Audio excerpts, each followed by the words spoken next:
Bismillah, selamat datang kembali di video penjelasan bersama Ruak. Kali ini kita akan masuk ke pembahasan tentang makna dasar setiap bab-bab fiil yang ada di bab 4. Seperti biasa, bagi yang belum memiliki materinya, silakan lihat link yang ada di video ini. Bagi yang sudah, ya mari kita mulai belajar. Makna-makna dasar setiap bab-bab fiil ya, 5.4. Ya, setiap bab memiliki wazan yang berbeda ya. Oleh sebab itu, makna setiap bab ini harus kita ketahui dengan baik sehingga apabila suatu kata berada dalam bab tertentu, maka kita bisa mengetahui apa arti dari kata tersebut. Sebelumnya kita sudah mempelajari bahwa bab ini terbagi menjadi sulasi mujarrad dan sulasi mazid ya. Ada 14 buah bab yang mesti kita ketahui sebagai pemula, dari total ada 35 buah bab. Oke, sulasi mujarrad itu apa? Ya, sulasi mujarrad adalah kelompok kata yang fiil madhinya terdiri dari 3 buah huruf asli tanpa ada tambahan. Ya, sebelumnya kita sudah pelajari. Ya, kelompok kata kerja ini disebut sebagai akar utama suatu kata sehingga dijadikan acuan untuk pencarian kata di dalam kamus. Nah, sebagaimana yang telah dibahas sebelumnya, kelompok kata ini memiliki 6 buah bab dengan wazan sebagai berikut. Bab pertama adalah fa'ala yaf'ulu. Bab pertama adalah wazan fa'ala yaf'ulu fa'lan yang bisa diketahui dengan harakat fathah pada ain fi'il madhi dan dhammah pada ain fi'il mudhari'. Nah, di sini kita lihat ada fa'ala ya, huruf ain. Nah, huruf ainnya kita kasih kotak. Itu disebut dengan ain fi'il madhi. Jadi semua fi'il madhi yang hurufnya terletak di tengah, nah, itu kan fa'ala ainnya terletak di tengah ya. Seperti nasara yang sejajar atau yang terletak di tengah adalah huruf shad. Jalasa, kataba ya, maka shad ya di nasara adalah ain fiil. Kataba huruf ta adalah ain fiil gitu ya. Di yaf'ulu juga seperti itu. Huruf yang sejajar posisinya dengan ain artinya dia huruf ketiga ya.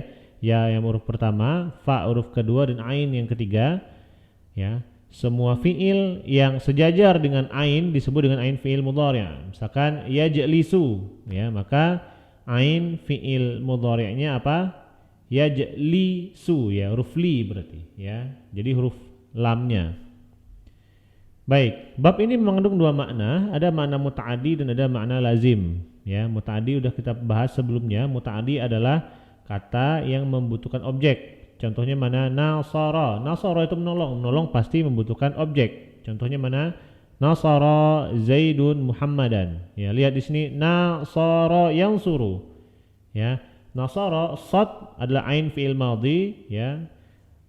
Di yansuru juga shad yang menjadi ain fi'il mudhari' ya. Jadi shadnya yang pertama adalah fathah, yang kedua adalah dhammah. Kemudian ada kharaja yakhruju, yaitu maknanya lazim keluar. Contohnya mana? Kharaja Zaidun. Ya, lazim artinya tidak menggunakan objek. Kharaja telah keluar, di sana tidak memiliki objek ya. Berbeda dengan nasara tadi. Nasara harus memiliki objek. Yang kedua adalah fa'ala yaf'ilu. Ya, bab kedua fa'ala yaf'ilu fa'lan yang ditandai dengan harakat fathah pada ain fi'il madhi, fa'ala. Ainnya fathah ya, fa'ala. Dan kasrah pada ain fi'il mudhari' yaf'ilu ya, ainnya kasrah. Bab ini juga mengandung 2 makna sama dengan yang sebelumnya, ada muta'addi ada lazim juga. Contohnya mana? Daraba yadribu, contohnya memukul ya. Daraba Zaidun Muhammadan, ini makna muta'addi. Muta'addi apa tadi? Butuh objek ya. Sementara yang lazim apa? Lazim itu tidak butuh objek. Contohnya mana? Jalasa yajlisu julusan, contohnya jalasa Zaidun ya, contoh yang ada di dalam kalimat. Baik. Bab ketiga fa'ala yaf'alu. Bab ketiga ini fa'ala yaf'alu fa'lan yang ditandai dengan fathah pada ain fi'il madhi, fa'ala, a-nya fathah dan fathah pula pada ain fi'il mudhari'. Yaf'alu, lihat ainnya fathah ya. Contohnya mana? Fataha yaftahu ya, huruf ta adalah ain fi'ilnya. Ini contoh untuk yang muta'addi dalam kalimat fataha Zaidun al-baba. Zaid telah membuka pintu. Jadi pintu adalah objeknya. Ya, kata fataha adalah kata yang membutuhkan objek. Kemudian ada juga yang lazim, zahaba yadhhabu zihaban ya. Contohnya dalam kalimat zahaba Zaidun ya, tidak membutuhkan objek, dia lazim. Yang keempat, fa'ila yaf'alu. Bab keempat adalah fa'ila yaf'alu fa'lan yang ditandai dengan kasrah pada ain fi'il madhi. Lihat, fa'ila, ainnya kasrah, dan fathah pada ain fi'il mudhari' yaf'alu, ya.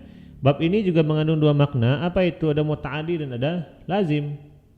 Ya, muta'addi contohnya mana? Syariba yashrabu. Huruf ra adalah ain fi'ilnya. Artinya apa? Meminum. Dalam kalimat contohnya syariba Zaidun al-ma'a.